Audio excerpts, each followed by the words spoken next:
Promote a culture of inclusion, supercharge your communication, and unleash the full potential of your teams and leaders with the Inclusive Handbook collection from the Diversity Movement. As part of the collection, I wrote the Inclusive Leadership Handbook with Kurt Merriweather to empower leaders with tools needed to cultivate a culture that fosters creativity, innovation, and employee engagement. Through strategies, exercises, and self-reflection, leaders at all levels can enhance their effectiveness. Learn more at thediversitymovement.com/store. Use code HOL at checkout for 25% of your first order. DEI budgets are under attack, but the goals haven't changed. Whether you're looking to increase your DEI knowledge, expand your market reach, or gain a competitive advantage in business, we have the solution. TDM Library is your single source for expert-curated DEI resources, strategies, and solutions, all designed to help you transform your workplace culture and be a more effective contributor. For $9.99 per month, you get access to our searchable subscription-based digital library. There, you'll find articles, practical how-to guidebooks, podcasts, award-winning microvideos, and more than 700 Q&As. Designed to help DEI practitioners, thought leaders, and executives create a more inclusive workplace. Whether you prefer to listen, watch, or read, we have the resources for you. TDM Library goes beyond the basics to dive deep into topics such as inclusive language, the business case for DEI, talent acquisition, and C-suite engagement. For less than the price of a sandwich, you get access to our library of more than 1,000 pieces of original, expert-curated DEI content. Join today and get your first 30 days free. Get your library card now at tdmlibrary.thediversitymovement.com.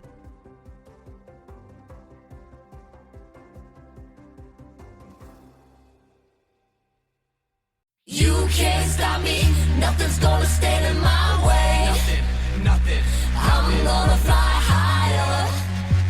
I'm gonna fly higher. Welcome to the Hustle Unlimited podcast with serial entrepreneur Donald Thompson. You are listening to episode 8 of season 2. This season we've had on so many amazing guests who are supporting entrepreneurship in their communities, and today is no different as we have on Katie Gailes, Director of Entrepreneurship Initiatives at Wake Tech Community College in Raleigh. I'm Jason Gillikin, producer of Hustle Unlimited and CEO of the Earfluence Podcast Network.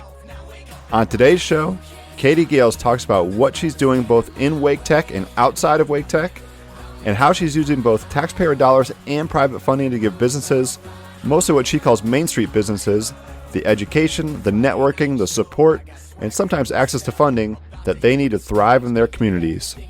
Katie started up the Launch Wake County program, which has absolutely caught fire. So today she talks about that, what entrepreneurship means to her, and it doesn't mean starting up a business necessarily, the inspiration she has from her parents, diversity and inclusion in entrepreneurship, and what we should be doing to support our business communities. I'm so excited to be sharing this interview with you today. But don't forget, if you haven't already, be sure to subscribe to the show on Apple Podcasts or wherever you listen. That way, when we have new episodes with the hustlers of the world who are making their communities a better place, you will be the first to know. So let's get started. Here's WalkWest CEO, investor, mentor, speaker, advisor, and all-around hustler himself, host of the Hustle Unlimited podcast, Donald Thompson. Hey guys, this is Donald Thompson with Hustle Unlimited, and I have Katie Gailes with me today. Katie, would you introduce yourself real quick? Just tell them name, what you do for a living, a little bit about your background. Okay. Katie Gailes, of course, Director of Entrepreneurship Initiatives at Wake Tech. My mission is to look at the entrepreneurial fabric in Wake County, find some holes, and develop some programs to plug them. That's awesome. Now, how did you get to the point to where helping entrepreneurs became your mission? Because that's really what it is after getting to know you a little bit. It really is. I think of myself more as a creative problem solver. And I found this entrepreneurial space where there are a lot of things that need some creative energy thrown at it. I think I've always gravitated towards doing these types of things.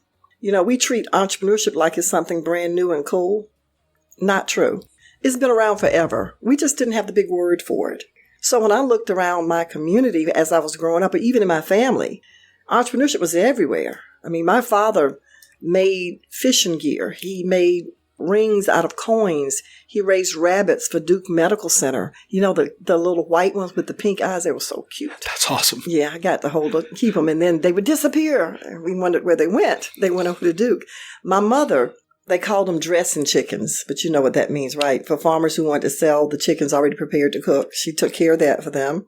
She was also a wet nurse. And a wet nurse is a nursing mother who nurses other women's babies for money. So when I was growing up, you know, big cars would pull into our little yard in Oxford, North Carolina, and women, usually Caucasian women, would get out of these cars and come up and sit on the porch and hand their babies to Mama, and she would nurse them, and they would chat and hand us some money, and it'd disappear. You know, it was very normal to me, but when I look back on it, that was an entrepreneurial venture. Gotcha. So it's everywhere. And so I think I'm just kind of continuing a tradition. Now we have a big word for it. That is powerful. I want to segue to your mom just a little bit. You mentioned her, and I saw your face light up in a super powerful way. Talk to me about some of the lessons that you learned, whether it be entrepreneurship, but just as somebody that you admire that's helped shape you. Okay. Well, Mom is no longer with us. She left us in 2005. And I think, this is my theory, that sometimes we don't get to know those people that are closest to us until they're gone, because when they're here, we're seeing them through our own lens. But when they're gone, now we see them through everybody else's lens. Gotcha. So I will tell you that I'm getting to know my mother even more. And though I have been 39 more times than I will admit to anyone, I am still trying to grow up to be like my mom. That's awesome. But what I learned from her was resilience. Some of the things she experienced in her life, creativity, spirituality, the difference between spirituality and religion. When I was growing up, my mother read at a third grade level, but she really admired the people in the church. She wanted to teach Sunday school, so she would take the Bible and the dictionary, and she would agonize over the words in the Bible, studying them, asking us for help sometimes, till she got to the point where she really could teach Sunday school. And then she eventually became a minister. Oh, that's awesome. Yeah, I told her she was a mercenary minister. She never wanted to be attached to a church. She would go and fill in for other ministers and teach Sunday school when others couldn't.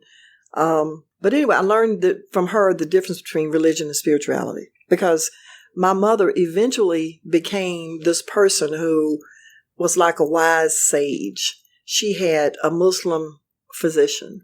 She had Jehovah's Witnesses and Seventh-day Adventists who would come by and sit, and they would talk about the Bible and things that they agreed on, things that they disagreed on. Gotcha.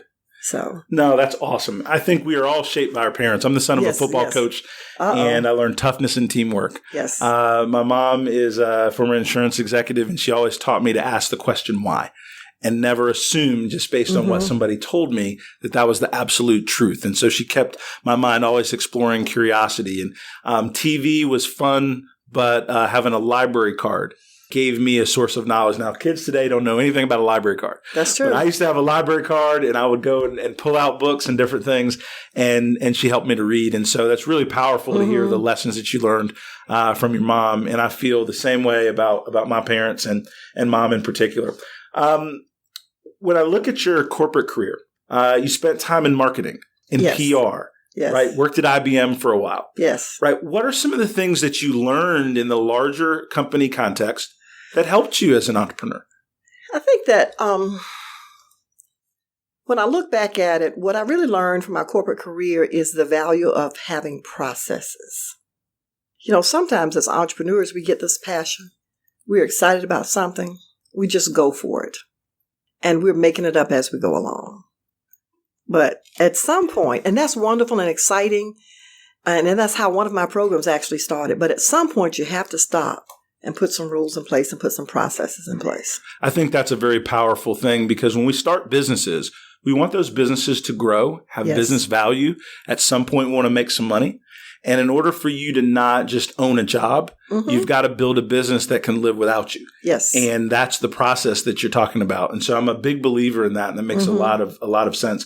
We were doing some research on you and your background. I didn't do it. I'm innocent. And it says that everyone should have an entrepreneurial mindset, but that doesn't mean you need to start a business. Yes. What did you mean by that? Well, if you go to the Webster's Dictionary, I actually have a couple of those actually in my house that you can pick up and hold in your hands. I don't always Google the word. But if you look at the definition of entrepreneurship in the Webster's Dictionary, of the definition of an entrepreneur, it is someone who sees an opportunity and is willing to assume the risk to pursue it. It does not say someone who starts a business. And that opportunity could be anything. So if you think about it, someone who puts together a group of kids to pick up trash in their neighborhood, somebody who thinks that they are not reaching their full potential, they see opportunity there and they put together a plan to do that. That's entrepreneurial as well. A lot of the great developments that have happened inside corporations have happened because people were thinking entrepreneurially, but they were not starting a new business. And please, don't everybody run out and start a business. Because if you did, where would those of us who start businesses find our employees? That's right. There'd be none left. But I really believe that if you look at the attributes of entrepreneurs, now, there are also life and leadership skills that can make you successful in anything.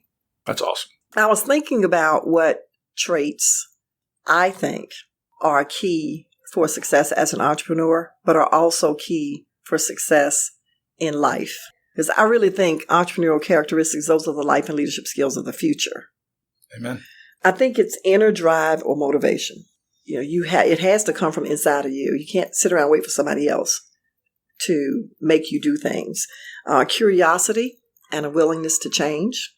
Creative problem solving. I could start a church around creative problem solving. I really believe in that. Having a healthy relationship with failure. We can't get embarrassed every time something doesn't work because there are always so many lessons to be learned. And so many entrepreneurs have, in the traditional sense, failed, but they failed forward. They've learned something that they've used in the next venture. And also being coachable, having kind of a collaborative nature, because nobody does anything big in life all by themselves. Well, I tell you what, yes and amen. Okay. This is a really, really powerful list, and I want to talk about these things just a little bit. Curiosity. The company that I work with, Walk West, where I'm the chairman and the CEO, that's one of our core values. We want to hire people that are curious because that actually leads into the problem solving, right? Yep. When you're always looking for that next idea that can make something more efficient. You can change the ideation of a new product. You can create a new marketing campaign. And like you say, the curiosity is a characteristic that works inside of a company for a new venture. Right. It's just something that allows you to be on the cutting edge of what's next. Right. Which is really, really great. And a lot of people that we work with who come with business ideas or already have businesses, I find that sometimes that inner drive is missing. Yep. They want it, but not bad enough to really go out and get it. And the curiosity, being willing to change and adapt and learn and continue to learn. We worked one time with a tailor who'd been in business for 20 years. And he's excellent. He looked good. He wore his own product. But he wasn't on Facebook. He didn't use email marketing. So he hadn't learned. He had not changed his prices in years. And so getting him to understand that if you're going to stay viable, you got to keep learning. You got to be curious enough to want to know what's out there, what's next, and how you can do things better. Then, of course, creative problem solving. It is a muscle, I believe. Creative problem solving is a muscle that the more you do it, the better you get. So I sit with people sometime and they tell me what their issue is. And I'm not bragging, but I come up with a solution pretty quick.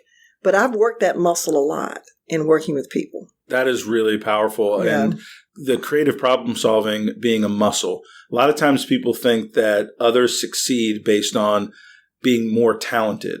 And a lot of times it really is that motivation. And when you're motivated, you're open-minded about different ways of doing things. Right? Because that motivation forces creativity. Right? When you have a limited budget, or when you have a limited amount of experience, but you've got to build that business to take care of the people you care about or to birth that dream. And when the motivation is strong enough, all the other details can be dealt with. When the motivation is low, then all those other details can kind of overcome the dream, so to speak. And so this is a really, really powerful list. I love it. And I think we should expand upon that. What are some of the things specific to your role at Wake Tech that you guys do? What are some of the programs that you have? What are the things that you do to support entrepreneurs? Because I want our listeners to really understand you as a resource in our community, as well as someone that is giving today a lot of enthusiasm and hope for the future. How do you underpin that with things that you guys do at Wake Tech? Oh, goodness. So first of all, just let me say that as a po barefoot country girl from Granville County, North Carolina, I know that if you want to grow something good, you got to have some good dirt. And there is good dirt at Wake Tech because they allow me to do things and they allow me to start things. And I feel very lucky to be there. So I work collaboratively with the Small Business Center, and every community college has a small business center that's funded by taxpayer dollars. The Small Business Center provides some core services to everybody in the community. Gotcha. And Wake Tech's territory is Wake County, so we don't provide services in Durham County or Vance, Granville, or Johnson. They have their own community colleges and small business centers to do that. Got it. But all the small business centers provide some of the same stuff. They all provide a set of seminars and webinars. These are 2-hour chunks of information, very targeted for the small business owner. And they are free to put together their own list of seminars based on what they see the needs are in their territory. Got it. And they also provide one-on-one confidential counseling by paid professional business counselors, unlimited, because it's funded by taxpayer dollars. So people say, what do I need to be able to come to Wake Tech to get some counseling? I said, well, check your wrist. Do you have a pulse? That's all you need. That's awesome. And that's a resource that if you're walking down the street and an apple falls on your head and it gives you this great idea, you can schedule an appointment and come in. Or if you got a patentable idea to do something in manufacturing and you need $1 million, you can still come in. It's a resource that's available to the citizens. That's fantastic. Yes, so that's the underpinnings of what we do. Now, what I do specifically at Wake Tech is develop longer deep dive programs to fill needs. And I do this inside of the college and outside of the college because entrepreneurship knows no boundaries.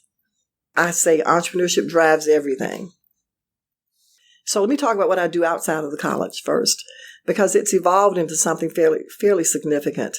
And I was so fortunate to have this program brought to me in 2016. Matthew Kane from the North Raleigh Rotary Club presented me with an idea to help put together a program to solve an entrepreneurship desert in Southeast Raleigh. Okay. Because all the cool stuff, was happening over there in the warehouse district. And they would get to Wilmington Street and say, oops, not going over there. Got it. And we saw that, and we created a program. It started on the campus of Shaw University to help entrepreneurs in Southeast Raleigh. And it had the 4 things that entrepreneurs need to be successful. It had training. We use a curriculum from the Kauffman Foundation. It had mentoring, 6 months of mentoring, commitment of 4 hours a month, maximum from a mentor. It had networking, like getting them plugged into everything else that's happening around here, and help finding a little bit of money if that's what they need. And we were so excited about what we did. It was like a startup.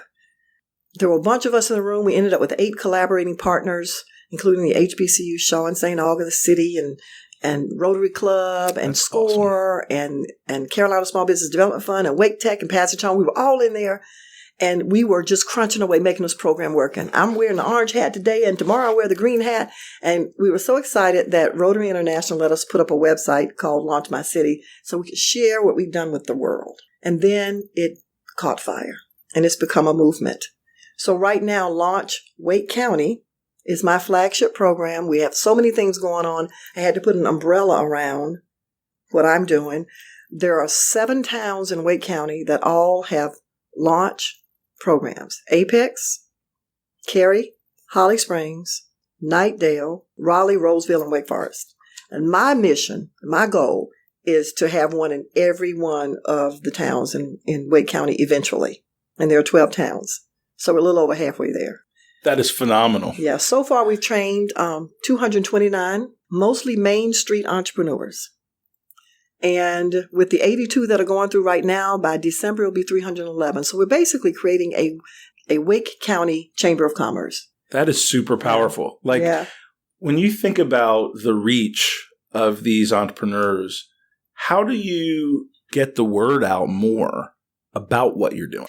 Like what could be helpful to you? What do we need to do to support what you're doing so that more people know about it? Because Heather Chandler was a guest on one of our podcasts, and she runs a company called Whole Brain Escape. And there's escape rooms that are super interesting. And she talked about Launch Apex. Yes. But that was the first I'd heard about it. How do we get more of the word out? What are some of the things that we can do to help? There's a secret sauce to Launch Wake County. Actually, there are two. First thing is, the reason this has become a movement is because there are teams of people in every town, mostly volunteers, who are committed to growing small businesses in their town. That's great. Who all do business with other small businesses in their town. And in every town, there are anywhere from 5 to 11 people on the teams that make this all work. And like I said, they're all volunteers. They allow us at Wake Tech to be the facilitator for all of this, because the real heavy lifting in making the program work happens in the towns. Gotcha. They get the word out in town. They hold the information sessions. They interview the entrepreneurs. We handpick people to go into the cohorts. That's why we only have about a 7% dropout rate.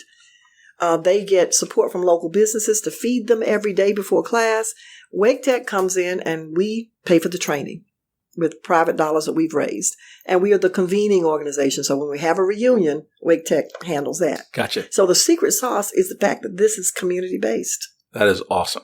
You should be super proud of that. I mean, I think there's one thing to talk about entrepreneurship, and there's another thing to lend your expertise and experience to giving other people a chance for their dream to rise. And that's something that you're doing every day, which feels like a dream job. Like I'm having a lot of fun. That is pretty awesome. Now, you've worked with over 1,000 small business owners, entrepreneurs. And we talked about some of the characteristics. What are some of the success stories that you'd like to tell us about? Some of the folks that you've worked with that you're just super proud of what they've done. So you said success stories and super proud of. And I was thinking about this, how we define success may vary. Because sometimes we measure, especially here in the Triangle, we're so tech-oriented, we measure success based on a tech startup yardstick. How much money did they raise? Are they scaling? And for a Main Street business, that is not at all relevant. First of all, let me define what a Main Street business is. If you were to go into a small town, decide whether or not you want to live there. You walk down Main Street, you look for certain things. Coffee shop, dry cleaners, insurance salesman, CPA, daycare center, someplace to buy some clothes, someplace to buy some food, maybe a cool bar, a brewery. That's Main Street. Nobody ever goes to a small town, decide if they want to live there and say, well, let me see where the app developer is. I'm going to make my decision based on that. Right. Main Street businesses are the businesses that make communities work. And their measurement of success is different. I can talk about some of the things people I'm proud of, but they may not be successful based on the yardstick of a tech startup. Sure. Okay. Answer both, though, because I agree with you in terms of, and I believe this very strongly, that success being different for others. Yes. Somebody may have left their job, start a business, and are able to put their kids through college because they were self-employed, not what they were making working for another company, and they want to leave that legacy to their kids. And that's their success, right? And to me, I'm as an entrepreneur and a business owner myself, I'm just as proud of the risk that they took and the journey that they were on as somebody that startup was sold for tens of millions of dollars. And so I completely agree. So I'm very open to those success stories. I want to hear them. And so here's the risk. We've trained 229 people. And it's difficult for me to pull out one because I'm going to make all the others jealous.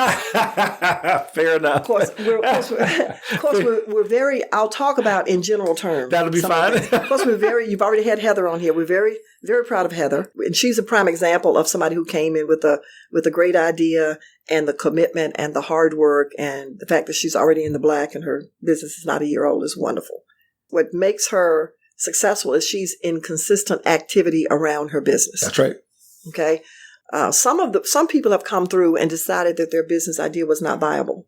And that's a success because we saved them lots and lots of money and frustration. Well, let's talk about that for a minute. One of the things that people as entrepreneurs have to realize is that just because you have an idea doesn't mean it's a business. And what you're teaching people to do is evaluate whether they have a business. And then if they do have an idea that could be, should be a business, are they the right person to run it? Is it the right time in their life to do that? And that defining success for them appropriately gives them the right yardstick. Right. And so letting them know it's okay to change direction. So that's right. One entrepreneur I'm very proud of, this young lady, she has a wonderful immigrant story, is Veronica Saka. And Veronica was in our first Launch Raleigh class. She had an online men's accessory business. Nice. Bow ties and pocket squares and like. I actually bought some. I wear them with little jewels hanging off of them. And they were beautiful. They were wonderful products. She came through the class. She got really deeply involved. She created this wonderful website. She got deeply involved in her business. She was donating money to a charity from each sale. And she realized she really didn't like the work of being online all the time. Gotcha. But now she found her passion in real estate, but she's applying the same thing she learned to build her presence in the real estate market. And so to us, she is now a serial entrepreneur because she's taking what she learned from one venture and using it in another venture. That is fantastic. And what a great example. I think of the wisdom that you shared, you have to be ready for different transition points. Right. Right. And that comes back to the curiosity you described, the problem solving. And using Veronica, the first idea wasn't her passion long term, but the lessons were transferable. And you described entrepreneurship as kind of the engine for the next couple centuries, and I totally agree. I want to pivot and ask this. You're very successful. You got a lot of awards. I know that you're a very humble person, but you were, the Triangle Business Journal Woman in Business Award is one of the awards that you won. And during your acceptance, you talked about what would you advise your 21-year-old self? And you said you'd take more risks and be bold. What did you mean by that? Well, when I look back, I got out of college and what I really wanted to do was be able to have some money because I was one of those kids that wasn't supposed to go to college.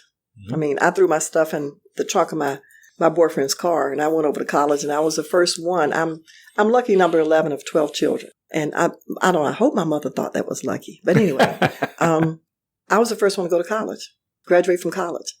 And so I was so broke all the way through college. I was so glad to get that job at IBM that I can go buy stuff. I wish I had taken more risks to do more non-traditional things and explore and have more adventures and build more experiences. I have a sister who invited me to sign on to the crew of a Norwegian cruise ship for a year right after I graduated. No. I wanted to get into the real world and be an adult. And I'm grateful to IBM for all the experiences I got through them. They paid for my MBA. They paid for my braces. They paid for my baby. But I wish I had done more, taken more chances. Early on. Gotcha. Early on, yeah. No, that is powerful. So we've talked about entrepreneurship. We've talked about your background and what you do today at Wake Tech, which is phenomenal. And we appreciate the time that you've invested in sharing with us and our audience. If you had a magic wand and we think about what's going on in our world, what would you change? Right? What would you do with that? In the whole world? In the whole world. Oh my what goodness. would you do with that magic wand? Oh, my goodness. I should have had a couple of weeks to think about that question. I think everything comes down to people, and somehow we have lost our connection to each other. And I think it causes people to make decisions without understanding how it affects other people. Whenever we make a decision without thinking about how it affects other people, it eventually comes back and affects us. We also don't have the wisdom to understand that. That's right. So if I could change anything in the world, I'd make us better connected to each other so that we recognize that every decision we make affects not just the people that are in our immediate circle, but other people, and that we need to see other people as significant. Think That's about all the powerful. things that happen in the world today, Yep. and somebody's made a decision that's going to dramatically affect the lives of other people. And because they're over there, or because they look different, or they have a different amount of money, it's okay for those people to suffer. No, I think that's powerful. I mean, I think if I were to kind of extend what you're describing, it's how do we be thoughtful outside of self?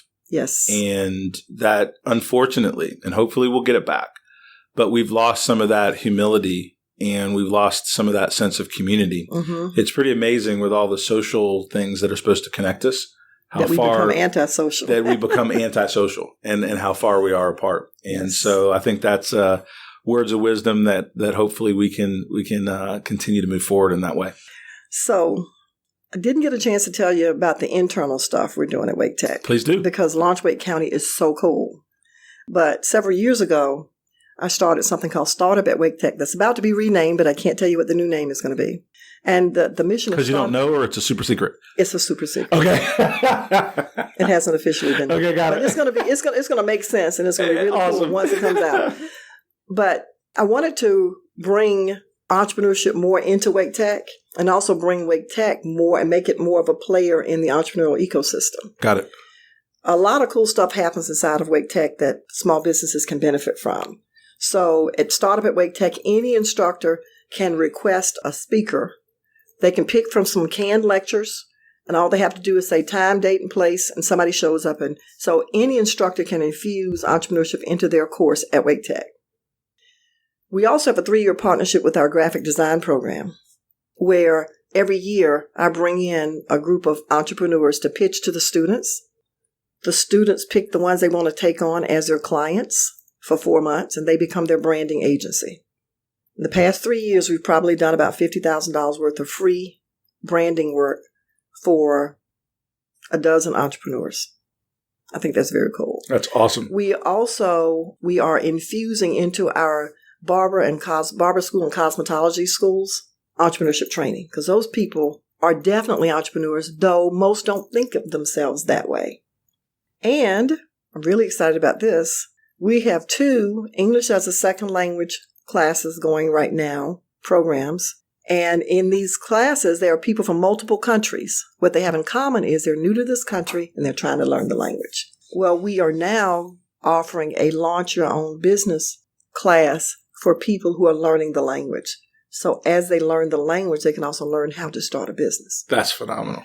So that's what's happening internally with entrepreneurship. No. Is that all of it? I think so. That's great. Right now. Ask me again next week. Yeah, that's all right. But thanks for sharing that, because it would be amiss if we didn't share that with our audience, because one of the things that is changing is that people are seeing the community college system as a phenomenal way to get educated, to get retrained, to launch something new. And many years ago, it was a 4-year degree was the standard. If you didn't have that, you weren't going to be successful in life. How are you going to get a job and all that good stuff? But I think the world of education is changing to where now it's a focus on how do you prepare people to do things specifically in the area of their goals. And we're getting back in touch with the dignity of work too. I tell people when my hot water heater exploded, I wanted a plumber. I didn't care how much he costed. That's right. I just wanted him here right away. That's right. And I think somebody told me the average age of a plumber is 57 years old. So the community college is where we solve the problems that we have with the people, the jobs that require you to work with your hands. Got it. Because eventually, I know right now, if I call my plumber, I owe him $87 before he even gets to my house. That's right. If we don't do something about that, eventually I'll owe him the same amount of money I owe my lawyer before I go in and talk to him. Maybe more. Yep. Maybe more, because I can do without the lawyer most of the time. But you can't do without the plumber. No. That's exactly right. When you need them, it is a high value service. Right. Right. And that's a great, great point.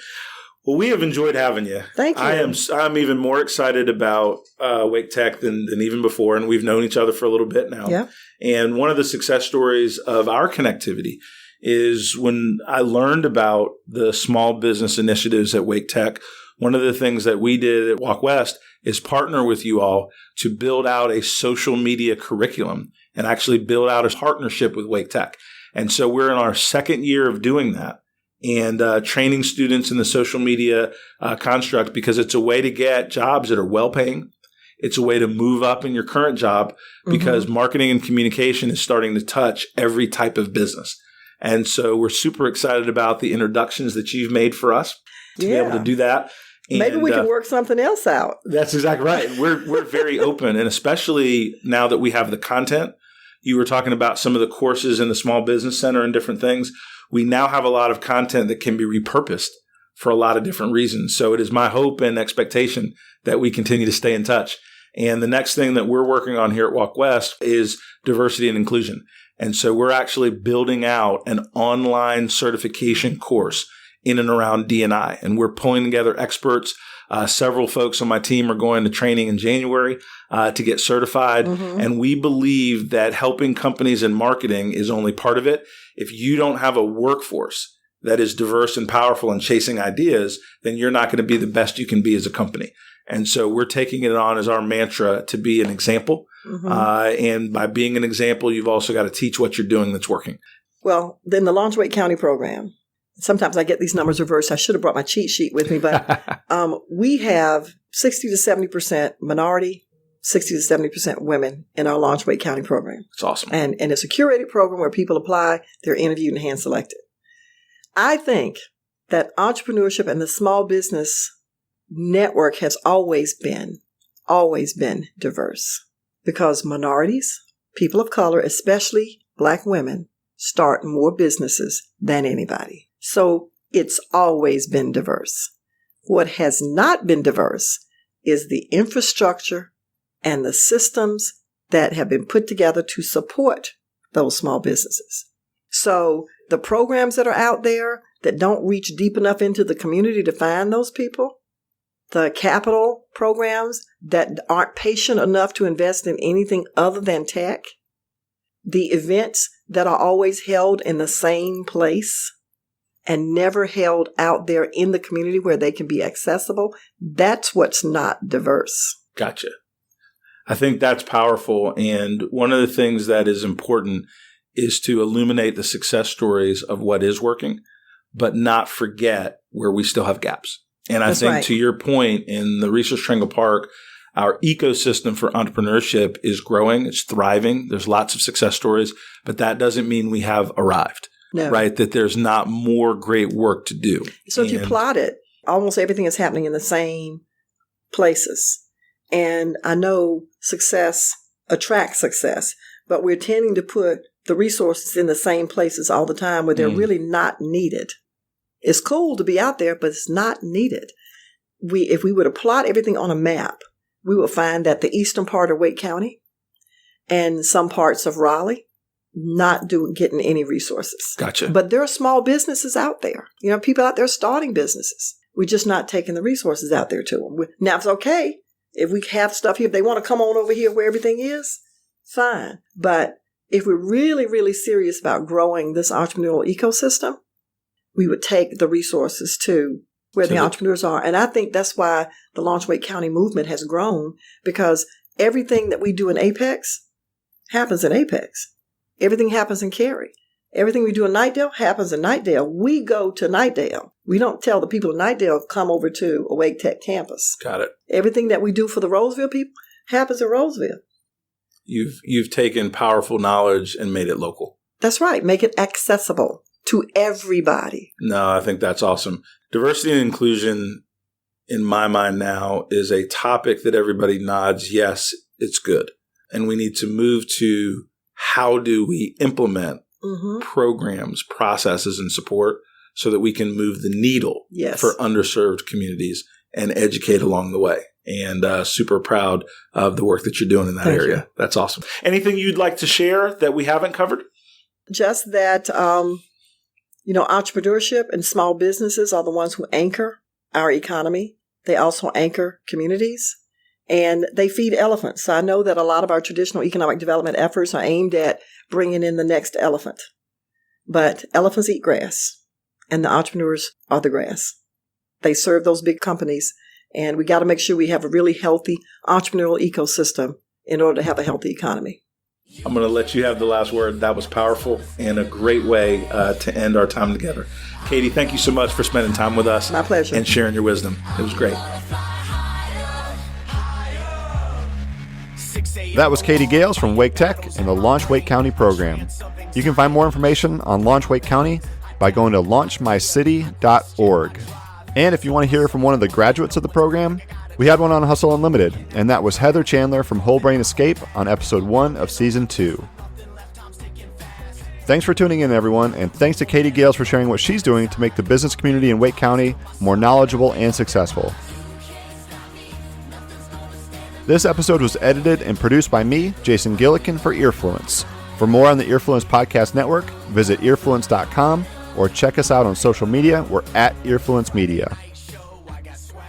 Intro and outro music for this episode is You Can't Stop Me from Jensen Reed. You can find more of his music at jensenreed.com. Thanks for listening, everyone, and we'll see you next time on Hustle Unlimited.